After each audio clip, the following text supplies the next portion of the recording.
Hello friends, ഇന്ന് നമുക്ക് ചെവിയെക്കുറിച്ച് നോക്കാം. മനുഷ്യ ശരീരത്തിലെ ഏറ്റവും പ്രധാനപ്പെട്ട അവയവങ്ങളിലൊന്നാണ് ചെവി. കേൾവിക്കൊപ്പം ശരീരത്തുലനനില പാലിക്കുന്നതിനും ചെവി സഹായിക്കുന്നു. നാം കാണുന്നത് ചെവിയുടെ പുറമേയുള്ള ചെവിക്കുട മാത്രമാണ്. ശബ്ദത്തെ ശേഖരിച്ച് ചെവിക്കുള്ളിലേക്ക് എത്തിക്കലാണ് ചെവിക്കുട ചെയ്യുന്നത്. ഈ ശബ്ദം ചെവിക്കുള്ളിലെ പല ഭാഗങ്ങളിലൂടെ കടന്നുപോയി തലച്ചോറിലെത്തുമ്പോഴാണ് ശബ്ദം തിരിച്ചറിയുന്നത്. ചെവിക്ക് പ്രധാനമായും 3 ഭാഗങ്ങളുള്ളത്: ബാഹ്യകർണം, മധ്യകർണം, ആന്തരകർണം. അതായത് ബാഹ്യകർണത്തിൽ 3 ഭാഗങ്ങളാണ് വരുന്നത്: ചെവിക്കുട, കർണനാളം, കർണപടം. അതായത് ഇതാണ് ചെവിക്കുട, ഇത് കർണനാളം, ഇത് കർണപടം. ഈ ധർമ്മങ്ങൾ നോക്കാം. ചെവിക്കുട ശബ്ദതരംഗങ്ങളെ കർണനാളത്തിലേക്ക് നയിക്കുന്നു. കർണനാളം ശബ്ദതരംഗങ്ങളെ കർണപടത്തിലേക്ക് നയിക്കുന്നു. കർണനാളത്തിലെ രോമങ്ങൾ, കർണമെഴുക് എന്നിവ പൊടിപടലങ്ങളും രോഗാണുക്കളും പ്രവേശിക്കുന്നത് തടയുന്നു. കർണപടം മധ്യകർണത്തെ ബാഹ്യകർണങ്ങളിൽ നിന്ന് വേർതിരിക്കുന്ന വൃത്താകൃതിയിലുള്ള നേർത്ത സ്തരം ശബ്ദതരംഗങ്ങളനുസരിച്ച് കമ്പനം ചെയ്യുന്നു. ഇതിന് വരുന്നത് മധ്യകർണം.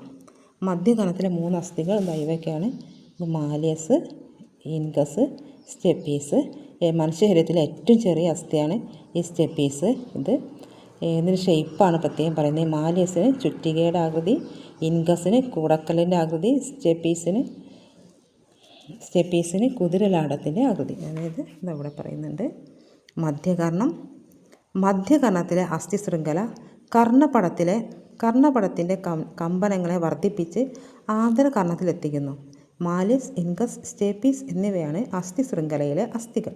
മാലിയസ് ചുറ്റികാകൃതി, ഇൻഗസ് കൂടക്കല്ലാകൃതി, സ്റ്റെപ്പീസ് കുതിരലാടാകൃതി. നെക്സ്റ്റ് യൂസ്റ്റേഷ്യൻ നാളി. മധ്യകർണത്തെ ഗ്രസനിയുമായി ബന്ധിപ്പിക്കുന്നു. കർണപടത്തിൻ്റെ ഇരുവശത്തെയും മർദ്ദം തുല്യമാക്കി കർണപടത്തെ സംരക്ഷിക്കുന്നു. സ്റ്റെപ്പീഡീസ് എന്ന പേശിയാണ്. നോക്കാം. മനുഷ്യ ശരീരത്തിലെ ഏറ്റവും ചെറിയ എല്ലാണ് സ്റ്റെപ്പീസ്. ഇത് നമ്മുടെ മധ്യകർണത്തിലാണ് സ്ഥിതി ചെയ്യുന്നത്. കുതിരയുടെ കുളമ്പുകളിൽ ഉപയോഗിക്കുന്ന ലാടത്തിനോട് സാമ്യമുള്ള ആകൃതിയായതിനാലാണ് ഇതിന് ഈ പേര് ലഭിച്ചത്. സ്റ്റെപ്പീഡിയസ് എന്നത് സ്റ്റെപ്പീസ് എല്ലുമായി ബന്ധപ്പെട്ട പേശിയാണ്. ഇത് മനുഷ്യ ശരീരത്തിലെ ഏറ്റവും ചെറിയ പേശിയാണ്. വളരെ വലിയ ശബ്ദങ്ങൾ കേൾക്കുമ്പോൾ സ്റ്റെപ്പീസ് എല്ലിൻ്റെ ചലനം നിയന്ത്രിച്ച് ആന്തരകർണത്തെ സംരക്ഷിക്കുക എന്നതാണ് ഇതിൻ്റെ ധർമ്മം.